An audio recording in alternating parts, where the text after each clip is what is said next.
Good morning. आज आपण शिकणार आहे मॉडल ऑक्झिलरी. मॉडल ऑक्झिलरी म्हणजे काय तर दुय्यम सहाय्यकारी क्रियापद. आता दुय्यम सहाय्यकारी क्रियापद कुठून आलं तर आपल्याला माहित आहे, आपण गेल्या व्हिडिओमध्ये बघितलं वर्बचे दोन प्रकार, main verb and auxiliary verb. म्हणजे ऑक्झिलरी वर्बचे उपप्रकार दोन, त्याच्यामध्ये प्रायमरी ऑक्झिलरी म्हणजे प्राथमिक सहाय्यकारी क्रियापद अँड मॉडल ऑक्झिलरी. तर त्या मॉडल ऑक्झिलरीचा सविस्तर आज भाग बघणार आहे. आणि परीक्षेत 1 मार्काला प्रश्न असतो मॉडल ऑक्झिलरीचा, तो कसा असतो ते आपण आज बघणार आहे आणि त्याची काही वाक्य या व्हिडिओमध्ये आपण बघणार आहे. आता मॉडल ऑक्झिलरी हे स्वतंत्र वापरता येत नाही, ही गोष्ट लक्षात ठेवा. प्रायमरी ऑक्झिलरी आपण स्वतंत्र वापरू शकतो. म्हणजे आय एम बॉय, एम ही प्रायमरी ऑक्झिलरी आहे. आय एम टीचर, मी शिक्षक आहे, या वाक्यात एम हे प्रायमरी ऑक्झिलरी आहे. पण मॉडल ऑक्झिलरी आपल्याला दुय्यम सहाय्यकारी क्रियापद सेपरेट स्वतंत्र वापरता येत नाही. त्यावेळेला वाक्यात मुख्य क्रियापद आपल्याला वापरावंच लागतं. म्हणजे आपण थोडक्यात बघूया, यू मस्ट स्टडी हार्ड. आता यामध्ये मॉडल ऑक्झिलरी मस्ट आहे हे आपल्याला माहित आहे, तर आपण फक्त मॉडल ऑक्झिलरी वापरून वाक्य लिहू शकत नाही. म्हणजे या वाक्यात मुख्य क्रियापद आहे स्टडी. समजा स्टडी नाही लिहिलं तर वाक्याचा अर्थ पूर्ण होणार नाही. कसं होते बघा, यू मस्ट हार्ड, तर यू मस्ट हार्ड म्हणजे अर्थबोध होत नाही. किंवा खालील वाक्य बघा, यू मस्ट वेअर मास्क, तुम्ही मास्क परिधान करायलाच पाहिजे. समजा आपण वेअर म्हणजे परिधान करणे हे मुख्य क्रियापद आहे, या वाक्यातलं आपण काढलं तर यू मस्ट मास्क या वाक्याचा अर्थबोध होत नाही. म्हणजे आपल्याला मॉडल ऑक्झिलरीच्या बरोबर कशाची गरज भासते तर मुख्य क्रियापदाची भासते. आणि मॉडल ऑक्झिलरी आपण नेमकं कुठं वापरतो तर कर्ता आणि मुख्य क्रियापदाच्या मध्ये, कर्ता आणि मुख्य क्रियापदाच्या मध्ये मॉडल ऑक्झिलरी आपण वापरतो. तर परीक्षेत आपल्याला कसा प्रश्न येतो आणि आपण उत्तर कशी द्यायची आहे ते आपण बघूया. तर पहिला 2 उदाहरण आहेत. यू मस्ट स्टडी हार्ड, तुम्ही खडतर अभ्यास केलाच पाहिजे असं वाक्य आहे. असं वाक्याचा अर्थ आहे सूचना परीक्षेत असेल, इयत्ता 12वीच्या बोर्डाच्या परीक्षेतलं हे वाक्य आहे. आणि सूचना अशी आहे, rewrite the sentence by using modal auxiliary showing advice. मग आता रिराइट द सेंटेन्स म्हणजे हे वाक्य पुन्हा लिहायचं आहे बाय युजिंग, वापरून. काय वापरून? मॉडल ऑक्झिलरी दुय्यम सहाय्यकारी क्रियापद वापरून. शोईंग ॲडवाइस, ॲडवाइस सल्ला दाखवणारं मॉडल ऑक्झिलरी वापरून वाक्य पुन्हा लिहा. रिराइट द सेंटेन्स वाक्य पुन्हा लिहायचं आहे बाय युजिंग, वापरून. काय वापरून? मॉडल ऑक्झिलरी म्हणजे दुय्यम सहाय्यकारी क्रियापद वापरा जे दाखवेल शोईंग ॲडवाइस. मग ॲडवाइस म्हणजे काय हो? सल्ला. सल्ला देण्यासाठी आपण कोणती मॉडल ऑक्झिलरी वापरतो हे आपल्याला माहित पाहिजे. तर सल्ला देण्यासाठी आपण मॉडल ऑक्झिलरी वापरतोय शुड. आणि त्याचा आपण चार्ट बघणार आहे, टोटल मॉडल ऑक्झिलरी आणि ते कशासाठी वापरतात त्याचा चार्ट आपण पुढील स्क्रीनवर बघणार आहे. पण थोडक्यात आयडिया लक्षात यावी यासाठी मी तो 2 वाक्य घेतलेले आहेत. तर आपण शुड वापरणार आहे. मग आता हे वापरायचं कसं तर दिलेलं वाक्यात पहिल्यांदा मॉडल ऑक्झिलरी कुठली आहे ते पहा. तर यू मस्ट स्टडी हार्ड, तर मस्ट हे काय मॉडल ऑक्झिलरी आहे. आणि मस्ट कशासाठी वापरतो आपण? सक्ती, बंधन, म्हणजेच थोडक्यात त्याला ऑब्लिगेशन असं म्हणतात. सक्ती आपण घालतो एखाद्यावर तेव्हा आपण मस्ट वापरतो. मग या दिलेल्या वाक्यातली ही मॉडल ऑक्झिलरी जी आहे ती प्रथम काढा. आणि आपल्याला माहित आहे की शोईंग ॲडवाइस म्हणजे या ॲडवाइस साठी आपल्याला काय वापरावं लागणार आहे तर या ॲडवाइस साठी शुड ही मॉडल ऑक्झिलरी वापरावी लागणार आहे. तर या वाक्यातली मॉडल ऑक्झिलरी मस्ट आहे ती काढा आणि तिथं फक्त शुड वापरा, वाक्यात बाकीचा बदल होणार नाही. तर वापरूया आपण. तर हे वाक्य होईल, यू सल्ला देण्यासाठी आपण वापरतोय शुड. मस्ट काढलेला आहे त्याच्याऐवजी शुड वापरलं, स्टडी हार्ड. तर इथं मात्र वाक्याचा अर्थ थोडासा चेंज झाला. पहिल्या वाक्याचा अर्थ होता यू मस्ट स्टडी हार्ड, तुम्ही खडतर अभ्यास केलाच पाहिजे. पण या वाक्याचा अर्थ असा झाला यू शुड स्टडी हार्ड, तुम्हाला खडतर अभ्यास करायला हवाय. म्हणजे इथं सल्ला दिलेला आहे. म्हणजे सल्ला कुठल्या शब्दातनं येतोय तर शुड या शब्दातनं येतोय. आणि सक्ती कोणत्या शब्दातनं कळते तर मस्त या शब्दातनं कळते. तर असं आपल्याला परीक्षेत उत्तर लिहिणं अपेक्षित आहे.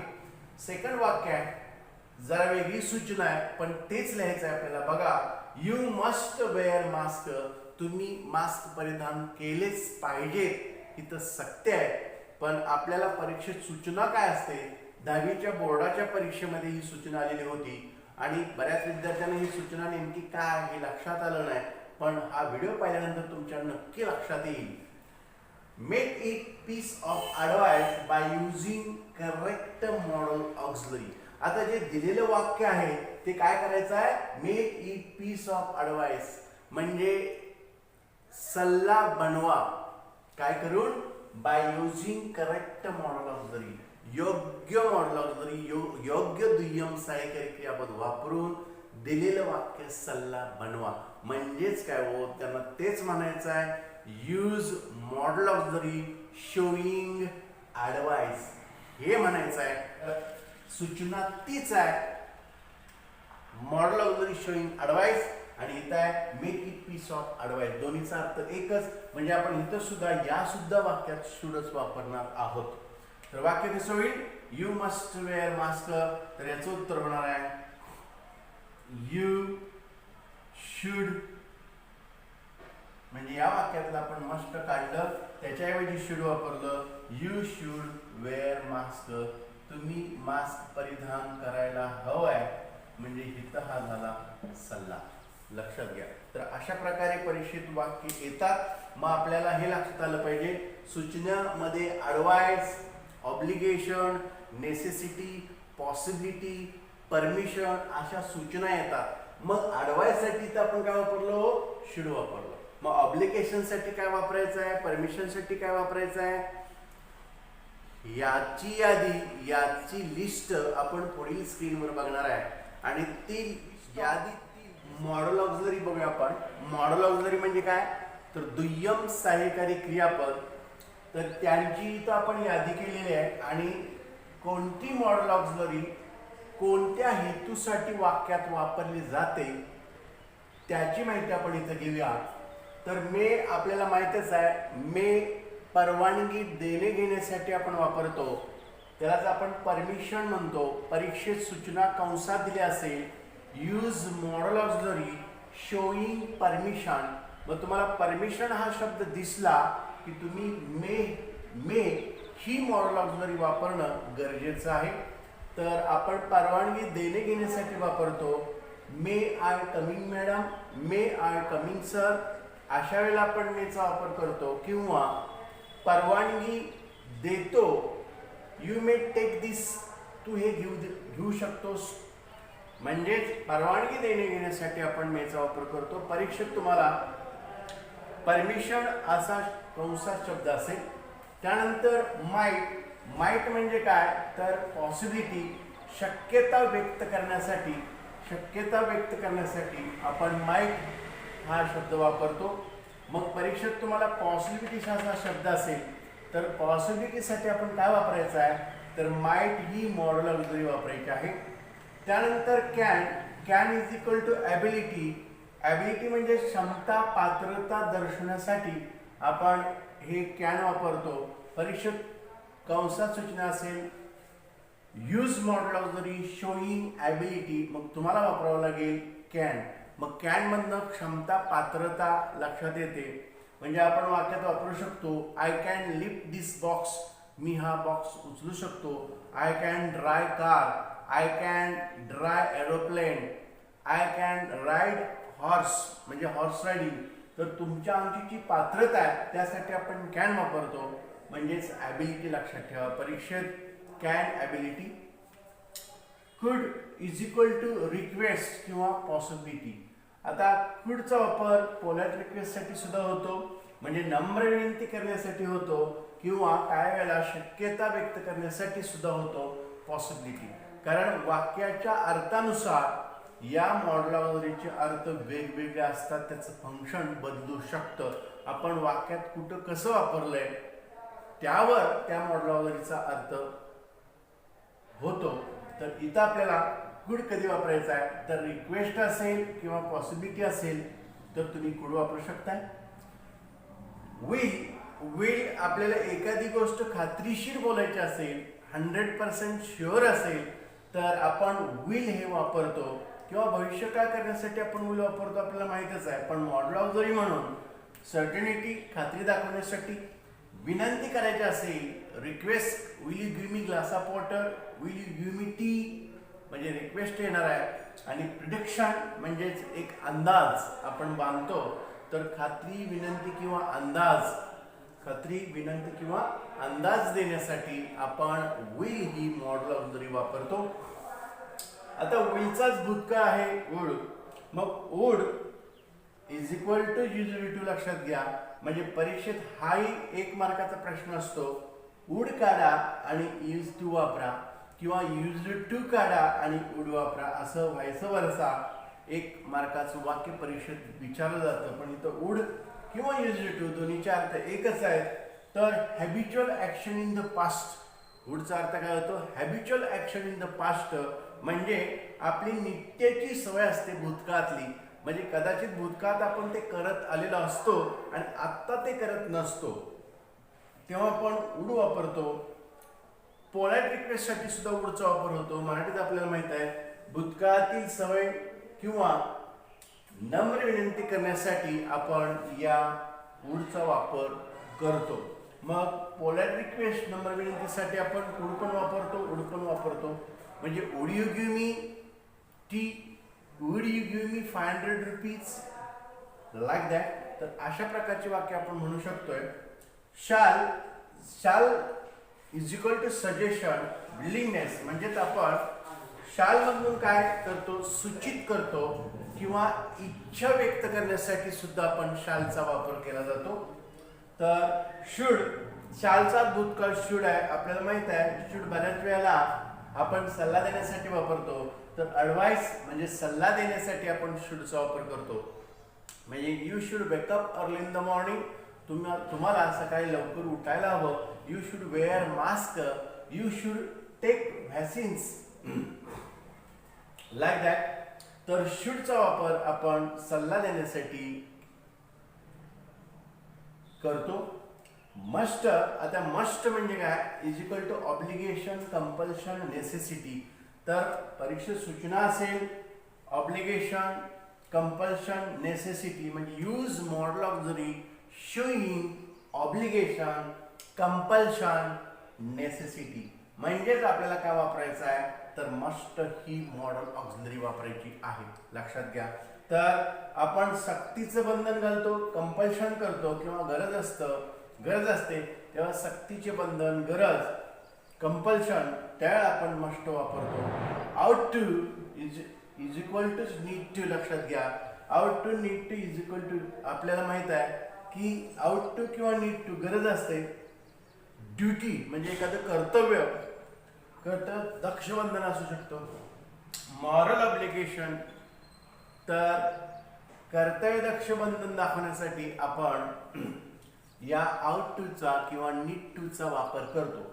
हॅव टू म्हणजे तार्किक गरज, म्हणजे एखाद्या काळापुरतीच जेव्हा एखाद्या गोष्टीची गरज असते तेव्हा आपण हॅव टू ही मॉडल ऑक्झिलरी वापरतो. म्हणजे I have to write this sentence, I have to answer this letter, I have to go now, मला तर गेलंच पाहिजे, I have to do this, मला हे केलंच पाहिजे. अशा वेळेला आपण हॅव टूचा वापर करतो. We should always tell the truth, आपण नेहमी खरं बोलायला हवं, हा सल्ला दिलेला आहे. या वाक्यात शुड ही ऑक्झिलरी आपल्याला दिसते. कंसात सूचना दिलेली आहे, rewrite the sentence by using modal auxiliary showing obligation. हे वाक्य पुन्हा लिहायचं आहे मॉडल ऑक्झिलरी वापरून. कोणती, तर शोईंग म्हणजे जी दाखवेल, काय दाखवेल, ऑब्लिगेशन. ऑब्लिगेशन म्हणजे काय? सक्तीचं बंधन. तर या वाक्यात आपल्याला सक्तीचं बंधन घालायचं आहे. या वाक्यात दिलेली मॉडल ऑक्झिलरी कुठली आहे?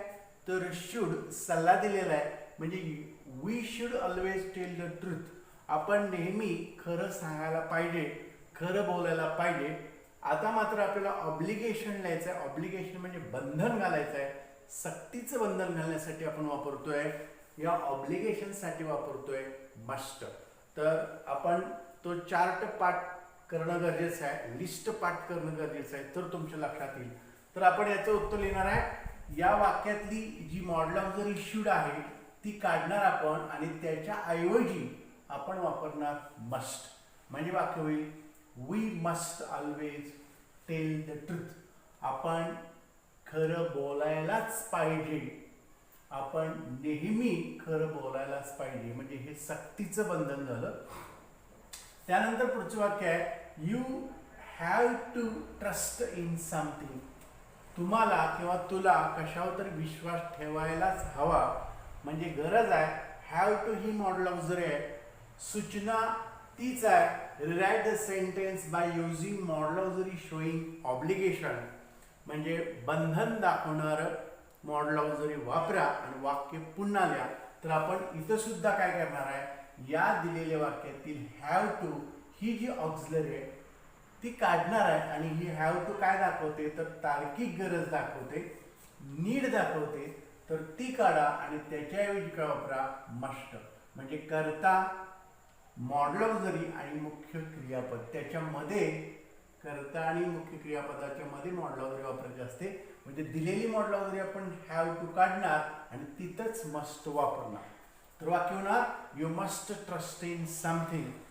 तुला किंवा तुम्हाला कशावर तर विश्वास ठेवायलाच पाहिजे. तर इथं सक्ती आहे. त्यानंतर परीक्षेमध्ये अशीही सूचना येऊ शकते I would show him my finger. मी माझं त्याला बोट दाखवायचो. म्हणजे त्याची भूतकाळातली हॅबिच्युअल ॲक्शन आहे. लक्षात घ्या की लहानपणी आपण आपल्या मुलांना, त्यांच्या लहानपणी आपल्या मुलांना आपण बोट दाखवत असतो, इकडे जाऊन बस, इकडे तिकडे जा, वगैरे वगैरे. तर I would show him my finger. मी त्याला माझे बोट दाखवायचो. तर habitual action in the past, त्यासाठी वुड वापरलेलं आहे. तर परीक्षेत तुम्हाला प्रश्न असेल used to and rewrite the sentence. Used to वापरा आणि वाक्य पुन्हा लिहा. मग आपण काय करणार, त्या वाक्यातलं वुड हे जे हॅबिच्युअल ॲक्शन आहे ते काढणार आणि तिथंच वापरणार युज्ड टू. तर आता लक्षात ठेवा युज्ड टूच्या पुढं क्रियापदाचं मूळ रूप येतं. लक्षात घ्या, कारण टू प्लस क्रियापदाचं मूळ रूप त्याला आपण इन्फिनिटिव्ह असं म्हणतो. समजा जर इथं वरील वाक्यात शोड असतं तर आपण इथं टू शोच वापरलं असतं. हे महत्वाचं आहे, लक्षात घ्या. तर I use to show him my finger. मी त्याला माझं बोट दाखवायचो. Do you think I dot dot dot ever be a doctor. तुला असं वाटतंय का की मी डॉक्टर असेन, मी किंवा डॉक्टर बनेन. म्हणजे इथं काय व्यक्त केलेलं आहे हो, तर शक्यता व्यक्त केलेली आहे. सूचना दिलेल्या आहे यूज करेक्ट मॉडल ऑक्झिलरी. योग्य दुय्यम सहाय्यकारी क्रियापद वापरा. म्हणजे वाक्याच्या अर्थानं आपल्या लक्षात येतं डू यू थिंक, तुला असं वाटतं का I ever be a doctor, मी डॉक्टर बनेन का, मी बनू शकतो का. शक्यता आहे. म्हणजे इथं आपल्याला मॉडल ऑक्झिलरी करेक्ट कुठली वापरायला लागेल, तर कॅन ही मॉडल ऑक्झिलरी वापरावी लागेल. लक्षात घ्या. तर कॅन मधनं ॲबिलिटी होते, कॅन मधून शक्यता पॉसिबिलिटी सुद्धा होते, हे लक्षात घ्या. वाक्याच्या अर्थानुसार मॉडल ऑक्झिलरीचे अर्थ चेंज होतात. नेक्स्ट वाक्य I dot dot dot see like and eagle. कंसात सूचना असेल use correct modal auxiliary. Will oblique can oblique could किंवा विल कॅन कुड यापैकी योग्य मॉडल ऑक्झिलरी वापरा आणि वाक्य पुन्हा लिहा. तर यातले आपण कुठली वापरणार. विल भविष्य काळासाठी असू शकते किंवा सर्टेनिटी खात्री दाखवण्यासाठी आपण विल वापरतो. कॅन शक्यता, पॉसिबिलिटी, ॲबिलिटी यासाठी वापरतो आणि कुड पोलाइट रिक्वेस्टसाठी वापरतो. तर या वाक्याचा अर्थ बघूया. I dot dot dot see like and eagle. मी एखाद्या गरुडासारखा गरुडाप्रमाणे बघू शकतो, पाहू शकतो. म्हणजे इथं काय तर पॉसिबिलिटी आहे, शक्यता आहे, किंवा कॅन त्याची ॲबिलिटी आहे. गरुडासारखं पाहण्याची क्षमता त्याच्यात आहे. तर कॅन हेच योग्य इथं ठरेल. म्हणून आपल्याला वाक्याचा अर्थ थोडा कळणं गरजेचं आहे. इथं सुद्धा आपल्याला कॅन वापरावं लागेल. तर विल का वापरलं नाही तर हा भविष्यकाळ असेल तेव्हा विल वापरू, किंवा सर्टेनिटी खात्रीशीर बोलायचं असेल तेव्हा विल वापरतो. आणि कुड पोलाइट रिक्वेस्टसाठी किंवा शक्यतेसाठी. पण इथं कॅन ही त्याची ॲबिलिटी आहे. तो गरुडाप्रमाणे बघू शकतो. तर I can see like and eagle लक्षात घ्या. आय डॉट डॉट डॉट डाय नाव कंसात दिले शाल किंवा शुड. आपल्याला योग्य मॉडेल वगैरे वापरायचे आहे, शाल किंवा शुड. मग आता इथं शाल वापरणं अधिक उचित ठरेल. का तर आय शाल डाय नाव, मी आता मरणार आहे. इथं शक्यता आहे लक्षात घ्या, म्हणून शाल वापरलं. आता शुड सल्ला देण्यासाठी आपण वापरतो. जसं पहिल्या वाक्यात वापरलंय we should always tell the truth. आपण नेहमी खरं सांगायला हवं, बोलायला हवं. शक्यता नाही तर इथं काय सल्ला दिलाय. तर इथं सल्ला नाही आहे तर इथं शक्यता व्यक्त होत्या, म्हणून आपण वापरलंय आय शाल डाय नाव, मी आता मरणार. पॉसिबिलिटी त्यासाठी आपण शाल वापरलेला आहे. नेक्स्ट वाक्य आहे tomorrow your own words dot dot dot apply to you. उद्या तुझे शब्द तुला लागू पडतील. मग आता पडतील शक्यता आहे लक्षात घ्या. कंसात सूचना आहे माइट अँड मस्ट. योग्य वापरायचा आहे. माइट शक्यतासाठी वापरतो आणि मस्ट आपल्याला माहित आहे सक्तीचं बंधन घालण्यासाठी आपण मस्ट वापरतो. जसं इथं आपण मस्ट वापरले we must always tell the truth. इथं आपल्याला शक्यता व्यक्त होते या वाक्यात म्हणून आपण माइट वापरणार आहे. तर टुमॉरो युअर ओन वर्ड्स इथं आपल्याला वापरावं लागेल माइट. तर माइट म्हणजेच हे काय झालं शक्यता, पॉसिबिलिटी. तर मेचा भूतकाळ माइट आहे म्हणजे इथं पॉसिबिलिटीसाठी आपण वापरलेलं लक्षात घ्या. नेक्स्ट आहे I dot dot dot like to have a cup of tea. सूचना असेल use correct modal auxiliary and rewrite the sentence. Use correct modal auxiliary and rewrite the sentence. योग्य मॉडेल ऑक्झिलरी वापरा आणि वाक्य पुन्हा लिहा. मग अशा वेळेला आपण वाक्याचा अर्थ थोडासा कळणं गरजेचं आहे. तर वाक्याचा अर्थ काय होतो बघूया. I like to have a cup of tea. मला चहा घ्यायला आवडेल. म्हणजे आपण अशा वेळेला वापरतो आय वुड. म्हणजे इथं पोलाइट रिक्वेस्टसाठी वापरले गेले लक्षात घ्या. I would like to have a cup of tea. मला चहा घ्यायला आवडेल म्हणजे वुड पोलाइट रिक्वेस्टसाठी वापरलं गेलेलं आहे लक्षात घ्या. How dot dot dot he disobey me. Question mark आहे. तर तो माझी अवज्ञा कशी करू शकतो. कंसात सूचना तीच आहे use correct modal auxiliary and rewrite the sentence आणि वाक्य पुन्हा लिहा. तर इथं आपण वाक्याचा अर्थ थोडा बघूया. हाऊ ही डिसओबे मी. तो माझी अवज्ञा कसा करू शकतो. म्हणजेच आपण इथं मॉडेल ऑक्झिलरी वापरणार आहे डेअर. हाऊ डेअर त्याचं धाडस कसं होईल. हाऊ डेअर ही डिसओबे मी म्हणजे तो माझी अवज्ञा करू शकत नाही. म्हणजे तो माझी आज्ञा पाळणार. कारण हे क्वेश्चन मार्क आहे लक्षात घ्या. म्हणजे इथं डेअर ही मॉडेल ऑक्झिलरी उचित ठरेल. नेक्स्ट आहे सर्वंट डॉट डॉट डॉट ओबे हिज मास्टर. सूचना असेल use correct modal auxiliary and rewrite the sentence. योग्य मॉडेल ऑक्झिलरी वापरा आणि वाक्य पुन्हा लिहा. तर इथं वाक्याचा अर्थ बघूया. सर्वंट एखाद्या नोकरानं त्याच्या मालकाची आज्ञा पाळणं गरजेचं आहे. म्हणजे सक्ती आहे लक्षात घ्या. नेसेसिटी, ऑब्लिगेशन, सक्ती आपण काय वापरतो मस्ट. तर इथं आपल्याला वापरावं लागेल मस्ट. तर servant must obey his master. नोकरानं त्याच्या मालकाची आज्ञा पाळलीच पाहिजे. तर अशा प्रकारे मॉडेल ऑक्झिलरीची वाक्य परीक्षेत येतात.